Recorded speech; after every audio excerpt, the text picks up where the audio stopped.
조금은 남들이 봤을 때는 건방진 그런 주제가 아닐 일 수도 있겠다라는 생각을 하는데요. 시간은 15에서 20분으로 저한테 주어졌는데 조금 헤매고 하다 보면은 15분은 충분히 넘길 것 같아요. 하여튼, 재밌게 봐주시길 바랍니다. 제가 오늘 STP 내용은 뭐냐면, 저에 대한 고민이에요. 나는 진짜로 스폰서일까? 또 나는 진짜로 파트너답게 하고 있을까? 라고 하는 부분을 가지고 제가 좀 오늘 고민을 좀 해봤습니다.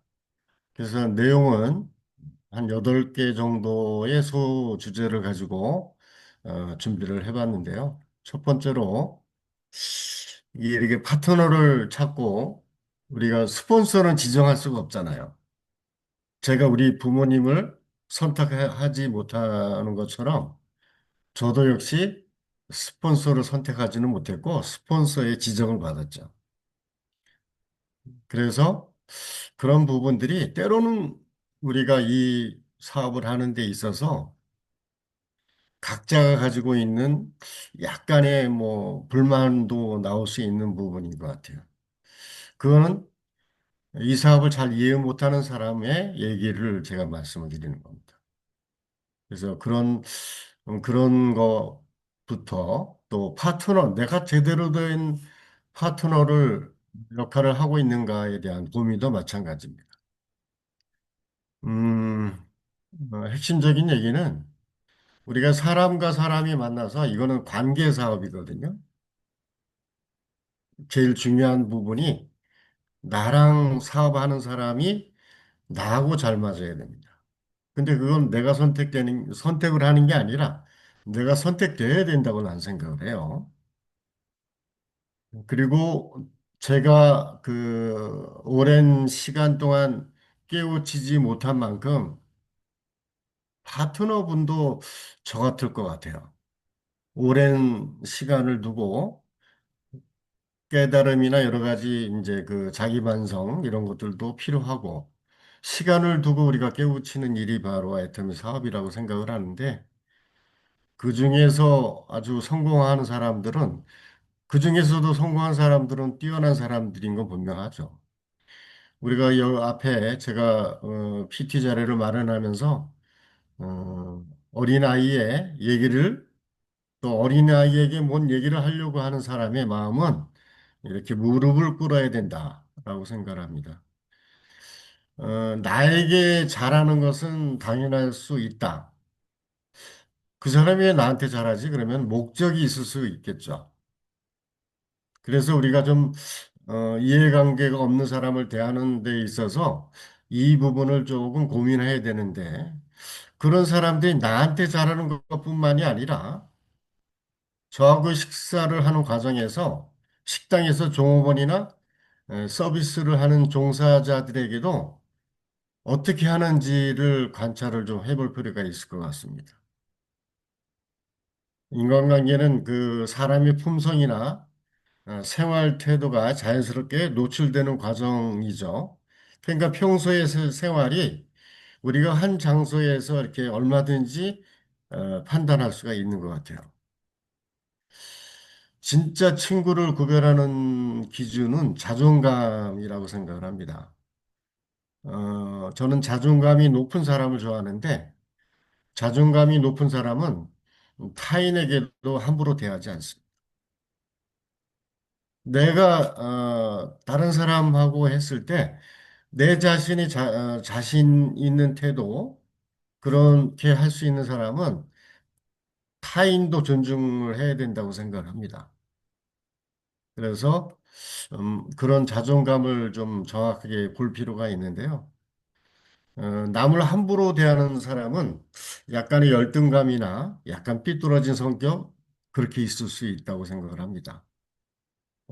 그런데 우리가 사람과 사람이 만나서 거의 다 대부분이 사실은 우리 그 연령대가 높은데 짧은 인생 그 중에서 굳이 타인을 내 입맛에 맞게 고쳐 쓰려 하면 안 돼요.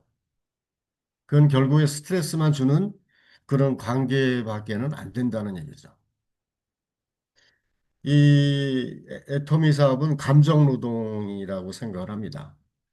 이 관계가 이렇게 원활하게 가면 굉장히 사업도 잘 되고 그러는데 사업이 잘 안 될 때는 뭔가 문제가 있다는 거죠. 나이가 들면 사실은 이게 루틴이 돼버려요. 나이가 들면 들수록 내가 지금까지 살아온 세월이 그게, 상대방을 이해하는 쪽보다는 좀 어렵게 되는 거죠. 그런 감정 노동을 견디기가 힘들어지는데, 그래서 굳이 뭐 상대방을 이해하려고 하는 필요성, 이런 것들을 못 느끼게 되는 게 사실인 것 같아요. 그래서 꼭 비즈니스가 아니라면 서로 억지로 관계를 유지하는 것보다 좀 냉정하지만 자유로운 단절도 필요하다고 생각을 합니다. 우리는 최소한 이성적으로 우리는 서로 좋아할 필요가 없어요. 단지 우리 서로에게 이익이 되면 그걸 가지고 루틴하게 가면 되는 거거든요. 상대방을 너무 좋아하려 하다 보면 나중에 실망도 되는 것 같아요. 그냥 매끄럽게 협업하는 관계. 그러려면 뭐가 필요하냐면 상대방을 존중하는 마음도 필요하고 상대방이 실수하지 않는 그런 마음도 꼭 필요한 부분이라고 생각을 해요. 만나고 싶은 사람이 있죠. 있는 그대로 말하고 행동하고 그래서 오해가 생기지 않는 사람이 편안한 관계에 만나고 싶은 사람입니다. 그런 사람은 우리가 이제 코드가 맞는다고 하는데 그런 사람들하고 만나면 시간이 그 사람하고 있는 시간이 진정한 휴식이 되기도 합니다. 그래서 우리가 어, 대학 동창보다는 고등학교 동창, 고등학교 동창보다는 중학교, 그래서 우리는 점점 더 어려진 오래된 친구를 만나려고 하는 것 같아요. 어, 지금은 이게 뭐 이런 대중 매체가 굉장히 발달한 사회이기 때문에 내가 노출되는 횟수가 많아지고 그 대인 관계를 많이 하는 그런 시대에 살고 있습니다. 그래서 어떻게 하다 보면 내가 100% 잘한다고 하더라도 상대방이 비난의 포인트를 줄 수가 있거든요. 그런 부분을 좀 생각을 해서 비난은 좀 자제를 해야 되는 거고 비난받는 사람이 문제가 아니고 비난하는 사람의 인격 수준을 보여주는 것이기도 합니다. 그렇기 때문에 남을 비난할 때는 조금 내 자제를 꼭 필요로 하는 것 같습니다. 어떤 유명한 유튜버의 악플을 대처하는 방법을 얘기하는데 나는 굉장히 공감을 했어요. 악플을 대처하는데 그 악플을 보고 그걸 쳐다보려고 찾아보면 그건 결국에 재래식 화장실 뚜껑이 열린 상태에서 그것을 들여다보는 거하고 같다. 굳이 악플을 쳐다볼 필요도 없고 그걸 굳이 마음에 두지 않아야 된다라는 얘기입니다. 그런 부분들이 있고 우리가 이제 비난한 사람을 바꿀 수는 없지만 제가 갖고 있는 정보를 나는 그런 사람이 아니다라는 것을 끊임없이 제공해서 그 일부라도 이렇게 변화를 기대하는 것이 옳다라고 생각을 합니다. 우리 애터미에서는 적어야 살아난다고 해서 메모하는 습관을 얘기하는데 여기서 제가 얘기하는 적자 생존은 원래 진화론에 대해 나와 있는 것은 강한 자나 훌륭한 사람이 살아남는 뜻이 아니라고 하네요. 적자 생존은 지금 현재 나한테 갖춰져 있는 환경에서 조금 더 중립적인 개념, 그것에 어울리고 함께 어울려서 하는 사람이 그 하는 개체가 살아남는다라고 한다고 합니다. 애터미에서는 강한 사람이나 훌륭한 사람도 물론 필요하지만 그거보다 미팅이나 세미나에서 늘 볼 수 있는 사람이 살아남는다고 합니다. 우리가 그 지식을 통해서 우리가 여러 가지 사회생활을 하게 되지만 인간의 한계는 우리가 모든 걸 다 이해하지는 못하죠. 또 내가 믿는 진리가 틀릴 수도 있다라고 항상 그런 가능성을 열어두어야만이 겸손해질 수 있습니다.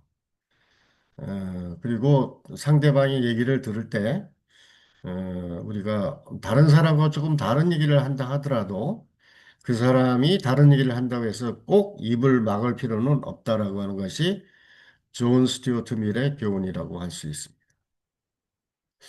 저는 내년이면은 지공선사가 됩니다. 지공선사가 뭔지 아세요? 지하철 공짜로 타는 사람이에요. 저도 이제 65, 만 65세 넘어서 이제 내년이면 얼마 안 남았잖아요. 며칠 안 남았어요. 하여튼 이 일을, 애터미 일을 하는 데 있어서 저는 좀 행복하게 하고 싶거든요. 좋은 사람과 좋은 시간을 함께 나누고 그렇게 하고 싶습니다. 이 지공선사의 마음을 알아주시길 바라겠습니다.